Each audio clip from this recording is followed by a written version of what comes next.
she's always been fiercely determined to help people, to help, in particular, women who are in crisis. She was a woman who was in crisis twice in her life with a pregnancy crisis, and she aborted 2 children. When she went through that, she saw these Christians who were shouting "baby killer," and it frightened her.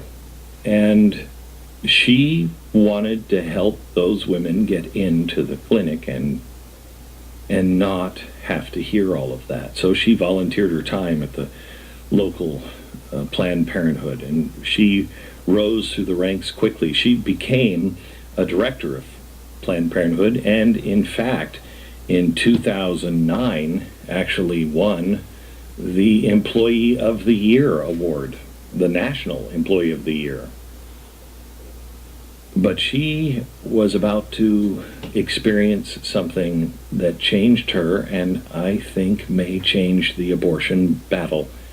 It's all in a new movie that just came out called UNPLANNED. It's also the name of her book about this experience. But this is real life. Today's podcast, the hero, Abby Johnson. I don't know if you've heard about the controversy surrounding the new movie UNPLANNED, but it is really important. Many people are viewing the MPAA's decision to slap an R rating on this movie as little more than an attempt to prevent Christians, or just people who don't have any faith at all, who are just going to take their children in, and the rating of R will make them not see it, Christians or children. This is really, really an important movie.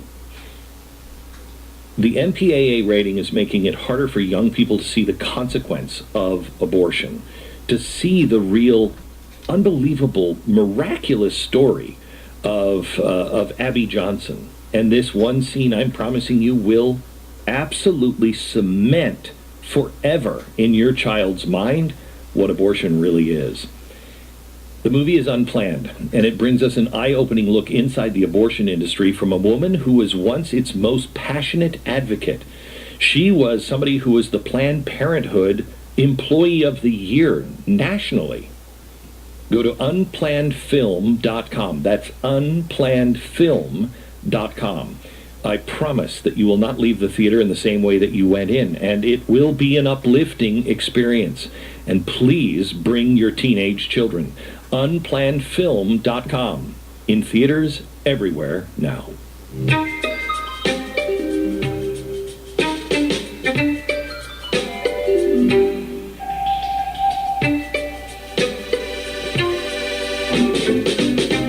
Abby, tell me who the people are that go into Planned Parenthood to have an abortion. Yeah, it's a variety of people, mostly college-age women. But our youngest client was 10, and our oldest client was 52. About half of them were repeat patients. You were a repeat patient. Yes. I think the pro-life movement has failed people to some degree because you're a baby killer if you go and have an abortion. And that's the message that I think I've heard from you. That's not true. That's not who people are. It's not. I mean, you know, I originally got involved with Planned Parenthood believing that I was helping women. And these women who were coming in were telling us thank you. You know, when I remember somebody talking about women regretting their abortion procedures, and I thought, that doesn't happen. I've never had a woman come in here who said, I wish I wouldn't have done that. They were all so thankful and grateful.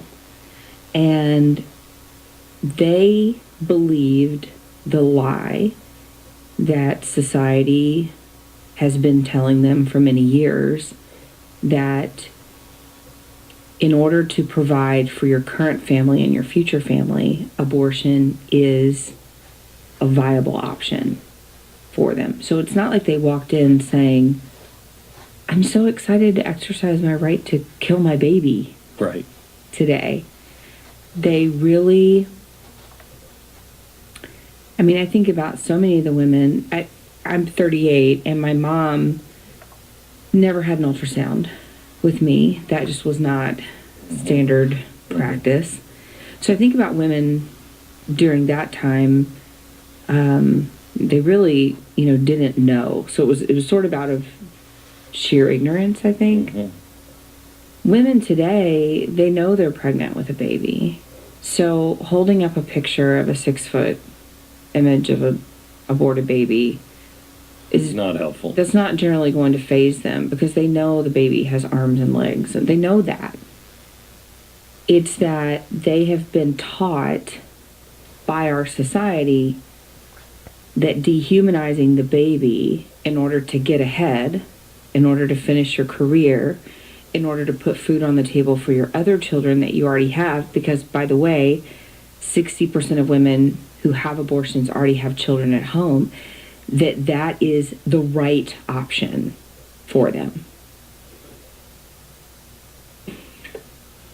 When you look at Margaret Sanger, Mm-hmm.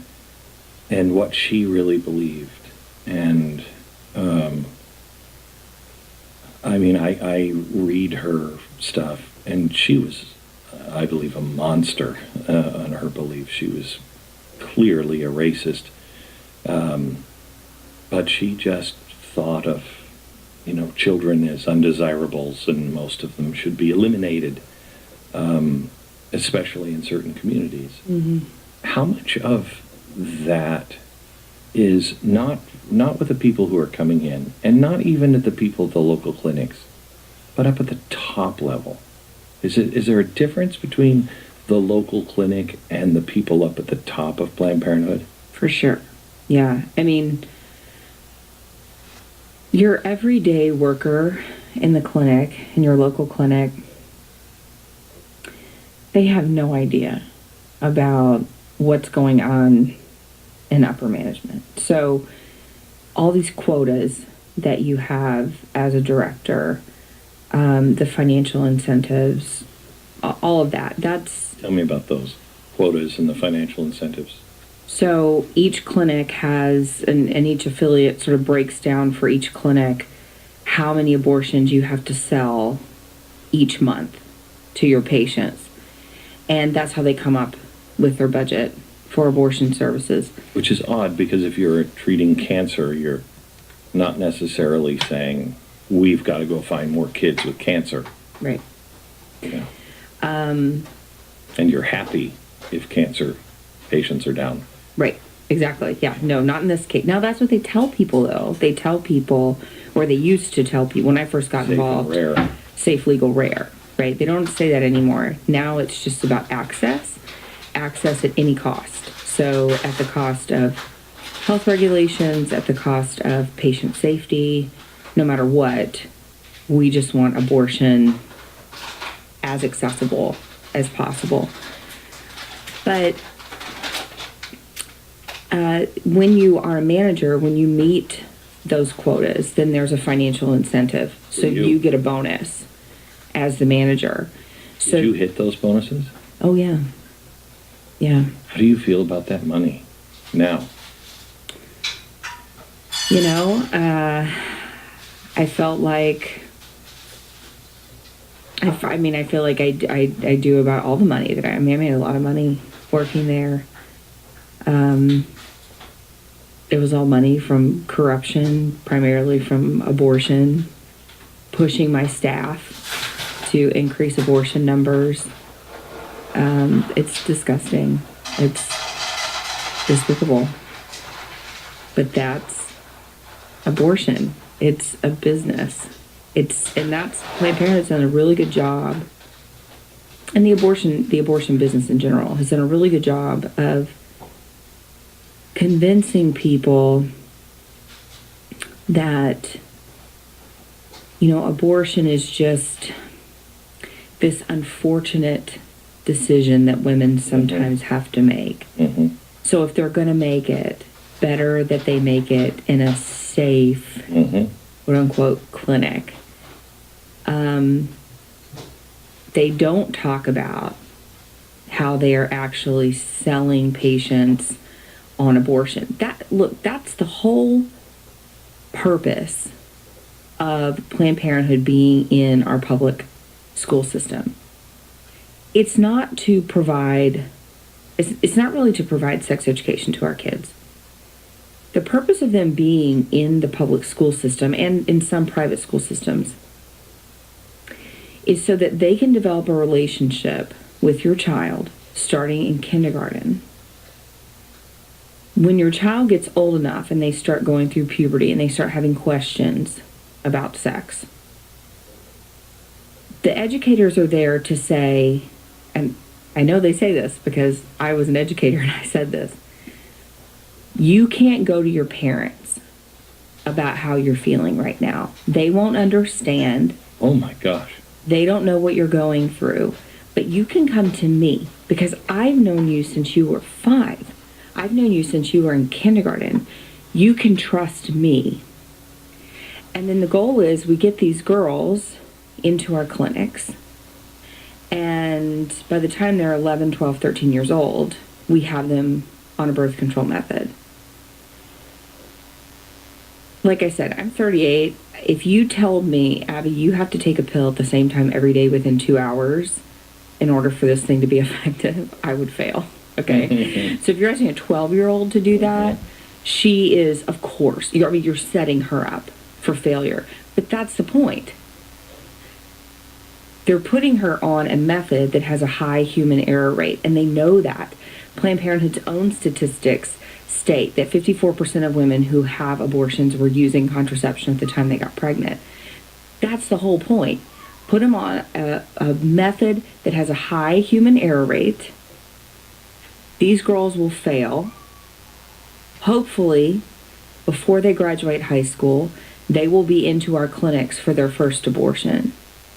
And by the way, they don't have to tell their parents that they're having an abortion. So, we have all of these laws in place, parental consent, parental notification, which are all good laws. But the Supreme Court ruled that anytime you have parental involvement regarding a minor's abortion decision, that you have to have something called judicial bypass.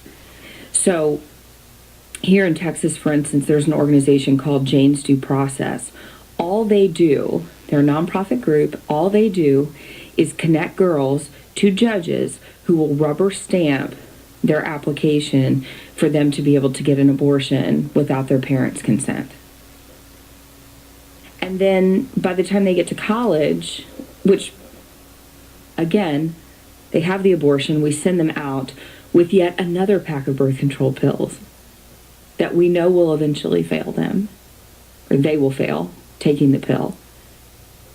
And by the time they're in college, they'll come back for their second abortion. If we're lucky, by the time this woman is 30, she will have had 3 abortions. Were there meetings? Do you talk like this in those meetings? If we're lucky, they'll have 3 abortions? Sure. Yeah. That's their revenue generating model. We were taught to turn every client visit into a revenue generating visit. The only way you can do that, and this was very clearly expressed in management meetings, the only way you can do that is to sell this woman on an abortion if she's pregnant, because Planned Parenthood doesn't provide prenatal care. We can't help her if she wants to continue her pregnancy. It's not like we get kickbacks off of adoption. So if she comes in and she's pregnant, it is our job to sell her an abortion, and they train us then on how to sell that abortion to her. This makes it sound like, I mean, that is not the image of Planned Parenthood. The image is we are just here to provide all kinds of services, and that just happens to be one. And if somebody comes in and needs it, you're describing a scene that is much more like, I don't know, like a car salesman. What do I need to do to get you into this abortion today? Let me go talk to the manager, kind of stuff. That's exactly how it is. So we had trainings on how to overcome objections, so particularly religious objections. Like what? So women would come in, about 60% of women who have abortions identify as Christian. So many of the women who would come in would say, I just don't know if God can forgive me if I do this. I don't know if this is a sin. That was a very common thing that we heard. So we were trained then through scripts to talk to them, talk through that objection. So we would say to them, well, but don't you believe in a forgiving God? Don't you believe that God understands your circumstances right now? He knows everything about you. And he understands that you're not in a position right now to be a mother. So it's this idea of presumptive forgiveness that we are pushing on these religious women who are coming in to have abortions. I mean, we had scripts for everything. If a woman came in and, let's say we did her ultrasound, and we're going to charge her $150 for that ultrasound, and then she's like, well, I don't know, maybe. Then we would say to her, well, if you go ahead and schedule your abortion appointment today, I'm authorized to take that $150 off of the cost of your abortion, but you have to schedule the appointment today. Is there any reason we shouldn't just go ahead and get that scheduled? I mean, you are literally taught how to overcome the objections that women coming in might have for you. And it never seemed bad to you? I didn't even see it. I mean... How long were you there? You started as... 8 years. You came in and you were a client of Planned Parenthood or another abortion clinic? Another abortion clinic. Twice. Well, another abortion clinic for my first abortion, then Planned Parenthood. Okay. And the first abortion clinic was a nightmare. Yeah. And they gave you the morning after pill? No. I had the surgical abortion there. Surgical abortion. Mm-hmm. And then the second abortion? Was the medication abortion. And that was... That's the RU46. Right. Yeah. And at least in the film... Yeah, it was even worse in real life, yeah. And is that what it's usually like for women? Yes. Yeah. But we would... Well, so it sort of became a joke at the clinic because the management wants to increase the medication abortion because in many states you don't have to have a doctor on site to give out that medication. So they don't have to pay a doctor to give out the medication. So they wanted to increase that number. Planned Parenthood's goal was by 2020 to have 50% of their abortions be the RU46 pill abortion because it costs less for them if you don't have to have a physician there performing the abortion. And so it sort of became a joke in the clinic because I hated the medication abortion process. I knew that we were lying to women. I had gone through it myself. But what do you mean by lying to women? Oh, we were telling them, oh, it's just like a heavy menstrual cycle, just some minor cramping, a little bit of bleeding. I knew that was a lie. And so it became a joke in the clinic because every time we would have patients there for medication abortions, I would talk them out of it and talk them into doing a surgical abortion, which then takes longer. We can't do it that day. And so my boss stopped letting me counsel the medication abortion clients because I was actually giving them the truth of what those procedures were like. Explain what it's like. So most of the time women pass clots the size of lemons or bigger. That can last for 8 weeks. Oh my gosh. Sometimes women, well, a lot of times the medication abortion procedure won't work. So it will kill the baby. The mifeprex that you take will kill the baby, but the misoprostol will not be effective at actually removing the baby from the uterus. So if it does, the misoprostol's job is to cause cramping, to cause the cervix to contract and the uterus to contract and expel the baby. You expel the baby into the toilet, you flush it down the toilet. Oh my gosh. If it doesn't work, which many times it doesn't, especially if you're further along in your pregnancy, then part of the baby may come out, but part of it may still be left inside of your uterus. So then you have to go back for a surgical abortion anyway. And then you're recovering from a surgical abortion on top of the traumatic event you just experienced with the medication abortion. And what is the procedure like for the patient if you just have the medical abortion? For the medical abortion, she comes in, she talks with, all of her paperwork is completed and filled out by a non-medical staff person. They make sure all the consents are signed, all the legalese is taken care of. Then she goes back with usually a nurse, not always, sometimes it could be a non-medical staff person, to perform an ultrasound, because we want to make sure that she's within that window where she can do the medication abortion, because you can only do the medication abortion after 12 weeks. And then they give her the pills. They give her the mifeprex in the clinic.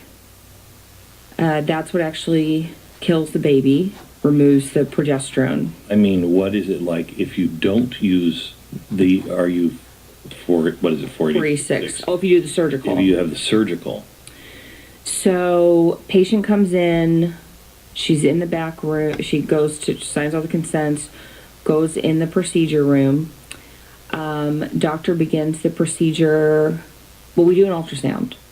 We only did an ultrasound to determine how far along she was in her pregnancy so that we would know exactly how much to charge her for the abortion. The ultrasound is rolled away, and then the doctor... Mom never sees it. No. Yeah. No, you don't give her the option. You don't tell her you're doing it or anything. She's sedated immediately, so Right. for that reason. For that reason. Yes. Doctor comes in, begins artificially dilating the cervix. So what you hope naturally happens during childbirth, he's going to artificially make that happen. Then he inserts a cannula. It looks like a straw. It's graduated, gets bigger depending on how far along she's in the pregnancy, primarily because the head is bigger the further along she is in her pregnancy. And he inserts that into her uterus and just blindly pokes around in the woman's uterus. Which would be more safe if they were still doing ultrasound at the time, right? Absolutely. And they choose not to do that. They do not. Now, I asked my supervisor if using an ultrasound is safer for the patient, why isn't this the standard procedure? Mm-hmm. I was told that it is safer, but using an ultrasound during the abortion takes up an extra 3 minutes of time. And This is a factory floor. Sure. I mean, when we were performing abortions, we were doing anywhere between, 30 to 50 a day. Oh my gosh. So if you're adding 3 minutes of time per patient, that's just additional time for your physician. And so he's performing this abortion. He can't actually see what's happening inside the woman's uterus. So it's no wonder that we see such a high complication rate with uterine perforation, where the doctor pokes a hole through the woman's uterus, because he can't see when to stop. He can't see where the end of that uterus is. And then after that's completed, the woman goes into the recovery room for a maximum of 20 minutes. And the everything that was suctioned out of her uterus, the baby, goes into a lab. And in that lab, there's a technician there that reassembles the parts of the baby to ensure that everything was removed from the woman's uterus. Because if we left a leg or an arm or something, she could develop she could become septic, and that can be fatal for her. How do people who are reassembling these children handle that? You know, there's only a specific group of people who are allowed to do it. I think it's the people who have really hardened themselves to the abortion procedure. I did work with a girl one time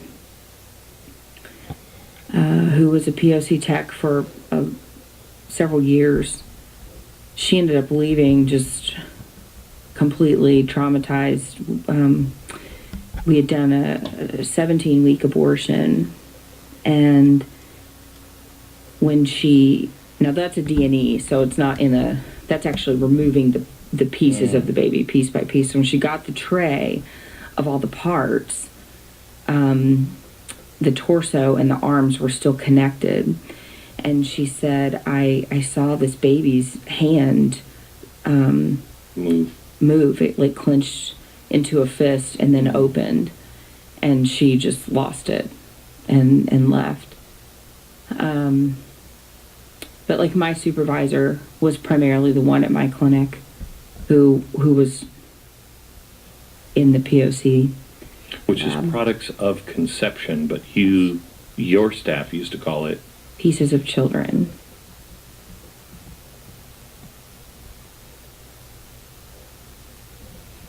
What's the oldest child that would go through that you saw go through?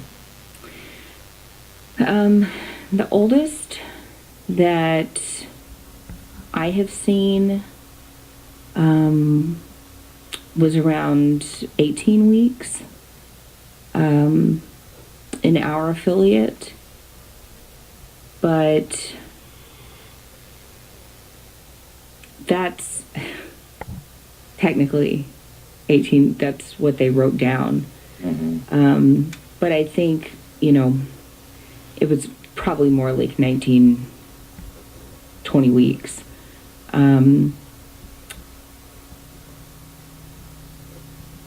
There's doctors, though, across the country that will perform abortions electively up until birth.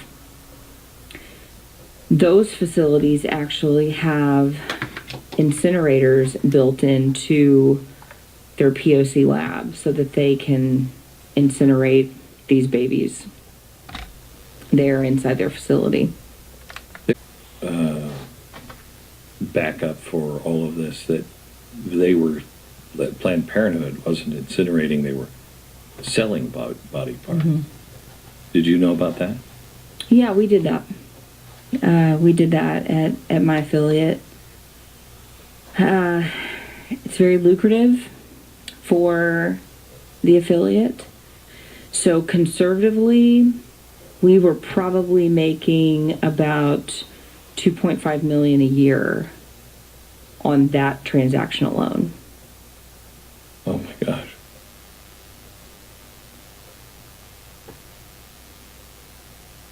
Tell me about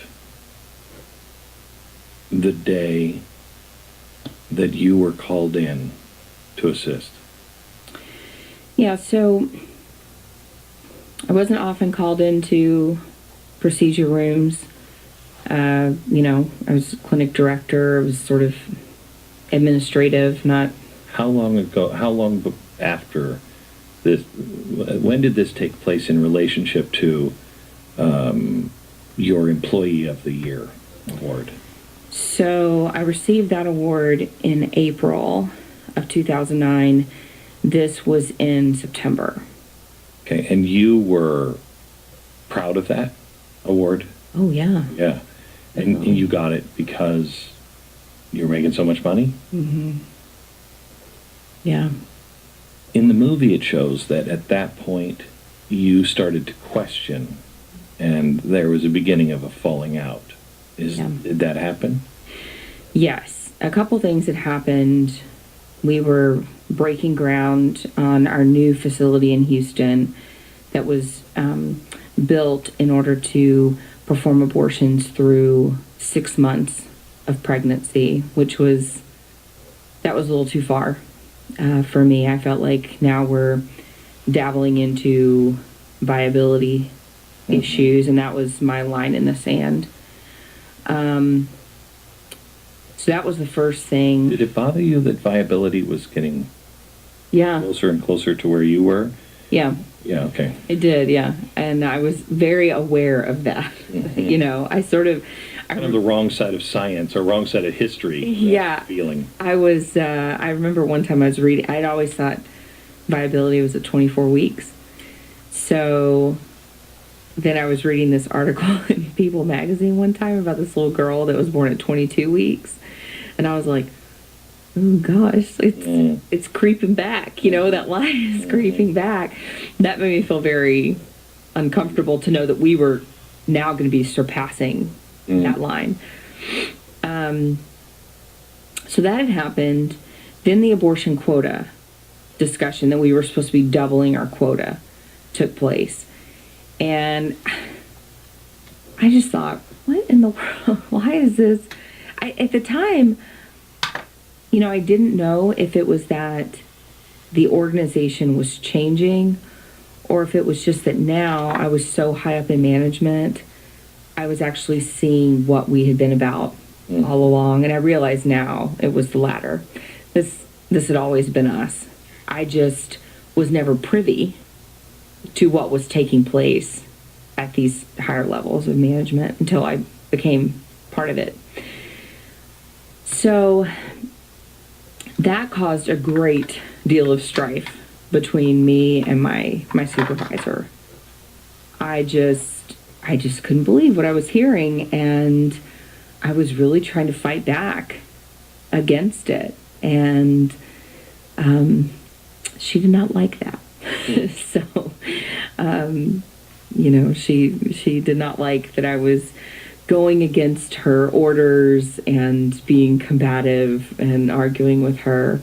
So there had been some tension there. And that was really the first time where I remember thinking, maybe this isn't where I'm going to be for the rest of my life. I thought that I would retire with Planned Parenthood. And that was really the first time where I thought, maybe not. Maybe there is something else out there for me. Never thinking, maybe I'm going to be pro-life one day. But just thinking, maybe this isn't it. And so that was really, there had been several things that had happened that year to sort of lead up to that pivotal moment. And that pivotal moment that made you quit Planned Parenthood and become pro-life was what? I was asked to come in and assist during an ultrasound-guided abortion procedure. We had a visiting physician come in that day who ran his own private practice, and he only did ultrasound-guided procedures in his own practice, explaining to me that it was safer. Right. So he thought that he would just sort of show us what this looked like. He thought it would be interesting for us to watch this different type of abortion take place. So because he needed an extra set of hands, literally, to hold the ultrasound probe, and I was the clinic director, I was called in to assist. And never assisted an abortion before. I'd been inside the room holding the hand of a girl that was scared or something like that, but actually being on the business end of abortion, that was not something I'd ever done. Which is funny because you were actually on the business end of abortion. And so we did the measurement. We found that the woman was 13 weeks along. And I stood there really shocked as I watched this 13-week-old baby move away try to get away from this suction cannula, and the suction wasn't yet turned on, and I couldn't believe it. I remember, thinking I should say something. I should do something. I should sit this woman up and show her this screen. I mean, I felt the urge to do something, but I didn't. I was so frozen staring at that screen. I wanted to look away, but I couldn't.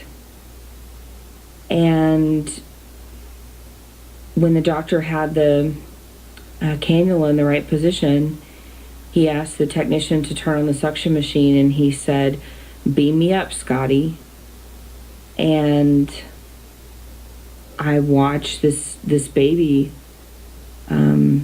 pieces of it just disappear into that suction cannula until the screen was black, and I knew that meant the abortion had been successful.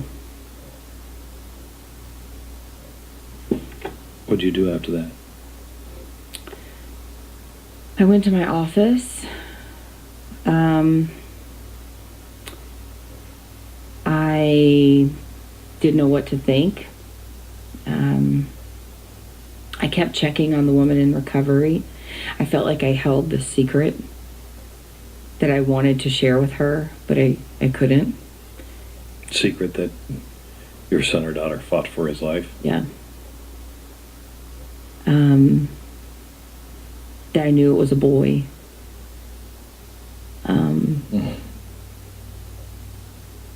And I felt like I held all of this, but I wanted to share it, but I couldn't. And so I kept checking on her and going back to my office, and I left that day. I went home and I talked to my husband about what I had seen. My husband, who had always been pro-life, so we didn't really talk about my job. And I just said, I have to tell you about what I saw today.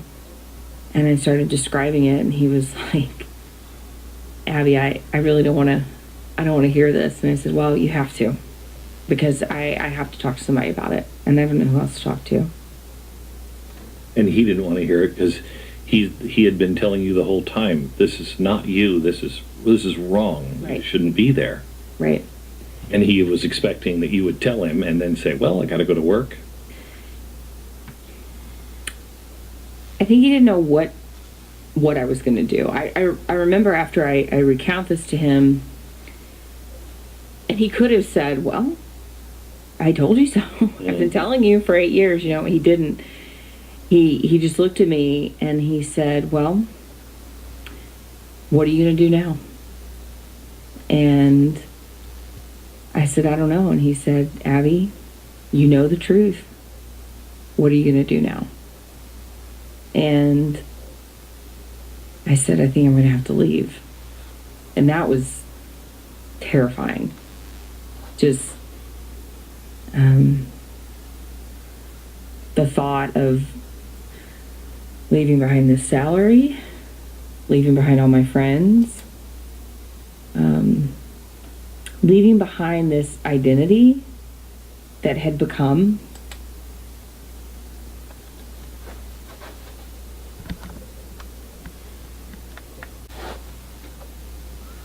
part of who I was. I was like, who am I? If I'm not this person, who am I? And then having to admit what I had done and what I had been a part of, and having to face that's a hard thing to face. Before we get there, you had to face Planned Parenthood first, didn't you? I did, yeah.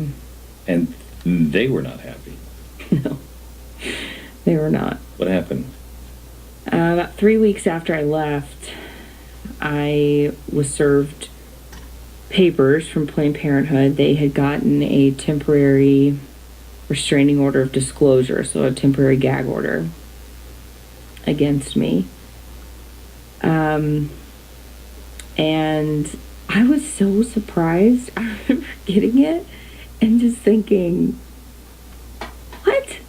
These people were my friends. I was still just so naive. I really... Did you plan on speaking out at that time? Never. No. I already had another job lined up that I was going to start in November. This was late October. Running an OB-GYN's practice, and never planned on telling my story. But when they sued me, they sent out a press release about it. Planned Parenthood did. And that was picked up by the AP. Mm. And that's what got circulated around to all these news outlets and really sort of forced me. What did it say about you?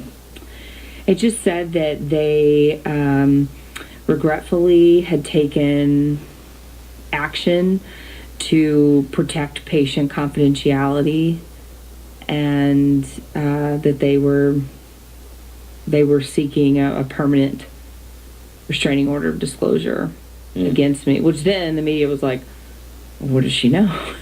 Right? That piqued their interest. And so, I mean, honestly, if it hadn't have been for their press release, I don't know that my story would have really ever gotten out there. Wow.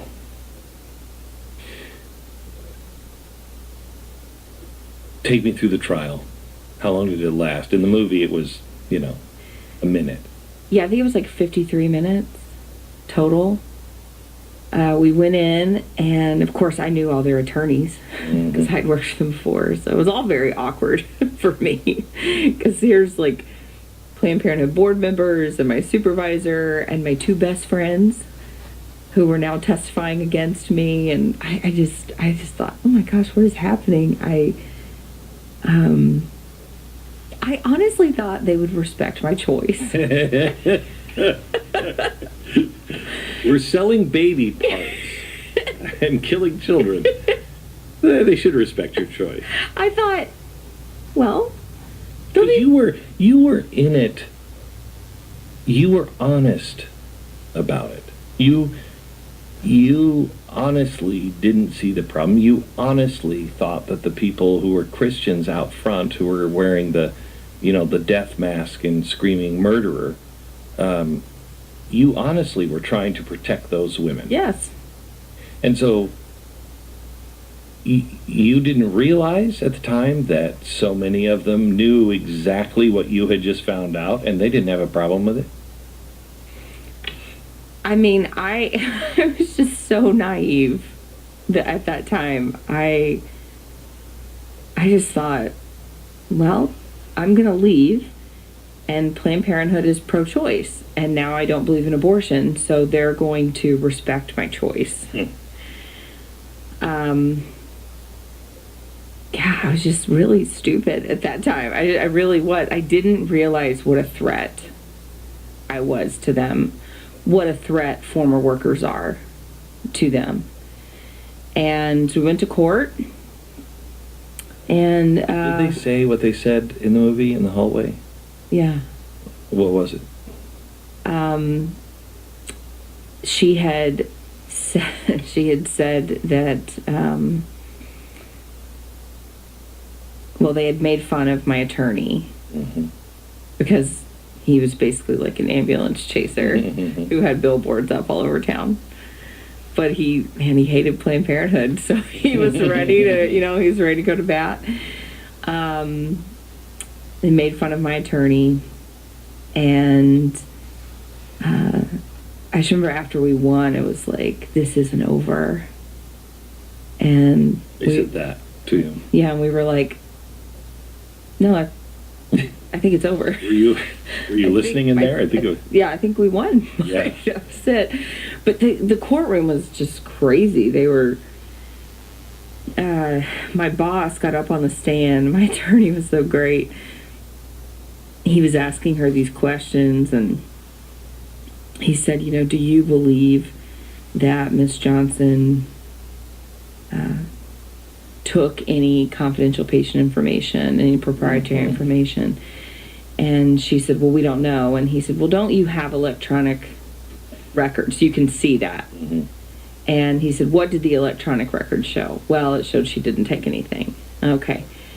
And he said, so what's this really about? I mean, what is this about? Security code, alarm code? I mean, what is this about? And she said, well, yeah. I mean, she knows our alarm code.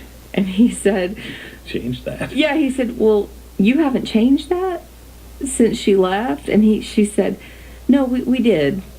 And so my attorney, like, he was just so serious. He goes, do you believe that Mrs. Johnson is somehow clairvoyant and will be able to have access to those codes? And I swear she looked right at him and she goes, well, I don't know. It was just a circus. It was ridiculous. And so they presented first. And when they got done, my attorney just stood up and said, this is ridiculous, Judge, and asked for a directed verdict. And the judge said, you have nothing. This is over. And that was it. Hassled by them after? Not really. Every once in a while, I would say something, and then they would make a statement calling me a liar, and then I would provide proof of what I was saying, and then they would have to come back and say, oh, well, okay, well, yeah, we did do that. And so now when I say something, they just leave it alone. They just shut up because they don't know. I think they don't know what evidence I may have. Let me go to the healing of yourself. You honestly didn't know. You honestly felt like this was the right thing to do. You honestly thought you were helping people. When you found out you weren't, you got out. And you were honest about it. But going home and counting, you had to have counted the number of children. I did. 22,000. It's a big number.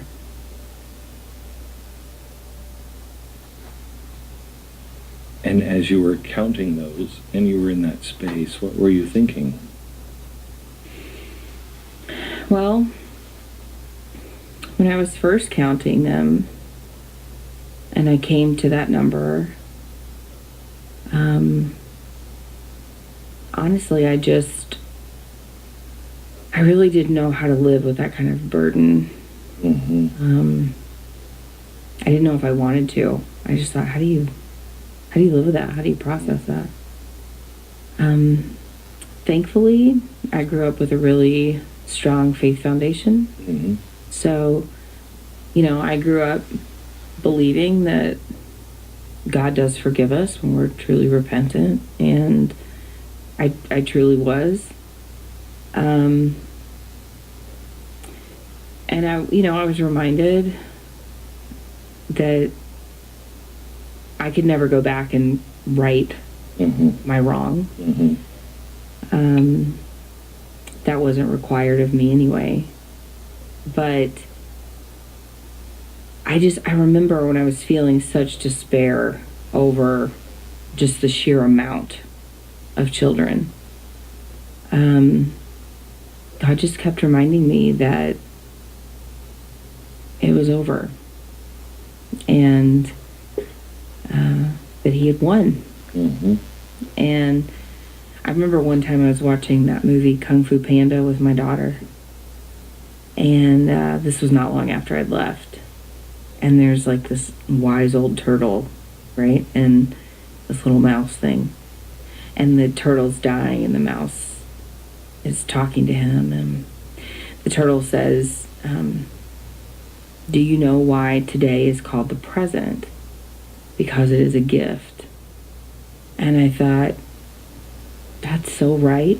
I can wake up every day and relive my past and wallow in that for the rest of my life, knowing that I can never change it. I can never go back. Or I can release myself of it with God's help, and I can live every day right now for him, doing the best that I can do by doing everything I can to save the unborn, to facilitate healing among men and women who have been touched by abortion, to help bring abortion clinic workers out of the industry. And I feel like when you're living in that space, when you're living in the present, God doesn't really allow you time to continue to go back because you're busy. You're busy fulfilling His will for your life.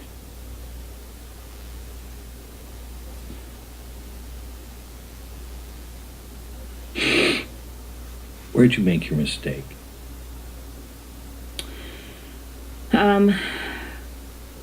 Well, it's going to sound crazy, but I can tell you where I made my mistake.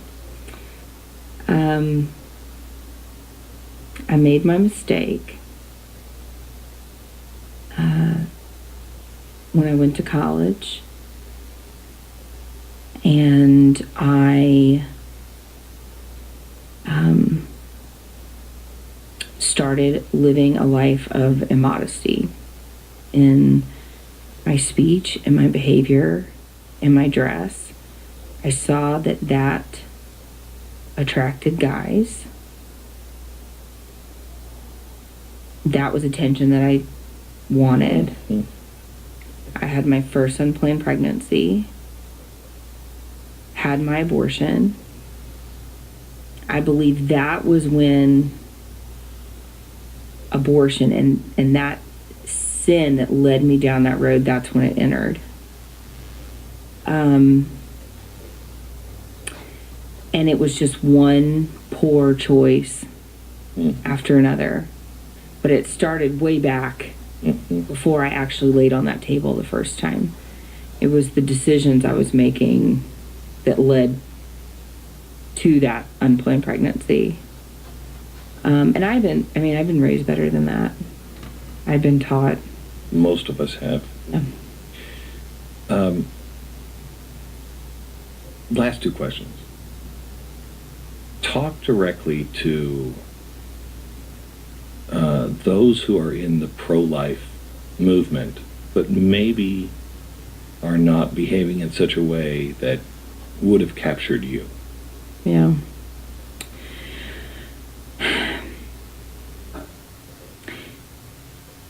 I hear sometimes people who are less effective in the pro-life movement say, well, I just have to do what God's telling me to do. God is never going to tell you to yell at a woman who's in crisis. That's not who God is. Mm-hmm. He is never going to tell you to intimidate a woman who is scared and feeling vulnerable. Right. There are lives literally hanging in the balance here. Our effectiveness should be of utmost importance. And I think we have a skewed... I remember one time this lady got super mad at me because she said, well, God tells me to bring these signs and to talk to the women the way I do. And she said, he tells me. And I said, when I worked in the clinic, I thought God was telling me to work there too. He said, sometimes the voice you hear is not God. Mm-hmm. And God is never going to force himself on anyone else. I always say God's a gentleman, and he works off of invitation, not by force. Mm-hmm. And all you are doing is creating a safe haven inside the abortion clinic. This is not about us being right and them being wrong. There was some saint that I don't know who it was, but he said, win an argument, lose a soul.